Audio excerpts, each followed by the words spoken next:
All right, we're going to continue the example that we just did, example number 6, where we found the 3 ordered pair solutions, including the x and the y intercepts for this line 2x plus 3y is equal to 9. So we had found the y-intercept was the x-intercept was 9 halves 0, and the y-intercept was 0, 3. So I'm going to go ahead and plot the y-intercept first. We're used to doing that, 0, 1, 2, and 3. So there's my y-intercept, so that's 0, 3, and that's just like we're used to plotting. And then the other one, our x-intercept, it's on the x-axis, remember, and our x-intercept is at 4 and a half. So there's 1, 2, 3, and 4, and a half would be right there. And this 4 and a half point, remember, is the 9 halves, comma, 0. And then the last thing that I'm going to do is I'm going to put in that last point, which was 9, negative 3. So negative 1, 2, and 3. And so that's approximately there.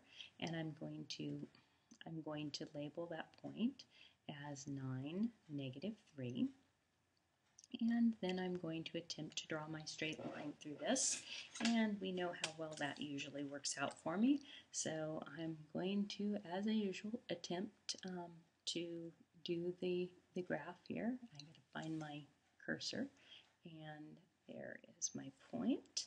And let's see if I can find my other point right about there. And then let's see, there's my other point right there. Okay, so now I'll go back and change my color and see if I can get this line to draw. Nope, there we go. Drawing the line just like that. Not too bad this time around.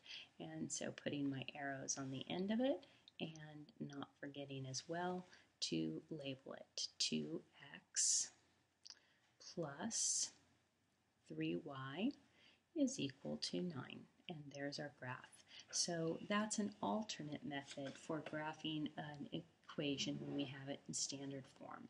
Now this is actually not our preferred method because the slope-intercept form is so much quicker and so much easier than doing what I call the plug-and-chug method, which means that we're plugging in for x's and y's, right? Let x equal solve for y, let y equal solve for x, let x equal solve for y, let y equal solve for x. Whatever it is that you're doing, you have to do that 3 separate times, and it takes all this work like we showed here.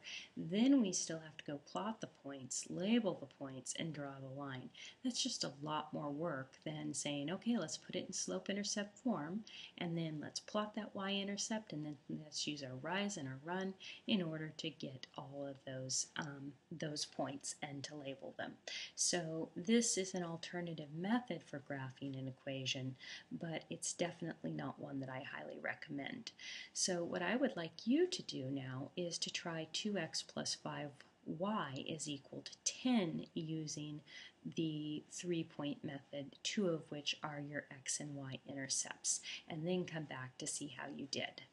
Okay, so I've put in all of the particulars for this example because I'm going to run out of time if I didn't. So I let y equal 0 to solve for my x-intercept. Plugging that in, I'm going to get 2x is equal to 10, which means that I'm just going to multiply by the reciprocal of the numeric coefficient there, getting that x is equal to 5. And so now I have x is equal to 5 and y is equal to 0. Now moving along to my y-intercept, I've done the same thing, so 5y is equal to 10, so dividing both sides by 5, so y is equal to 2. And then my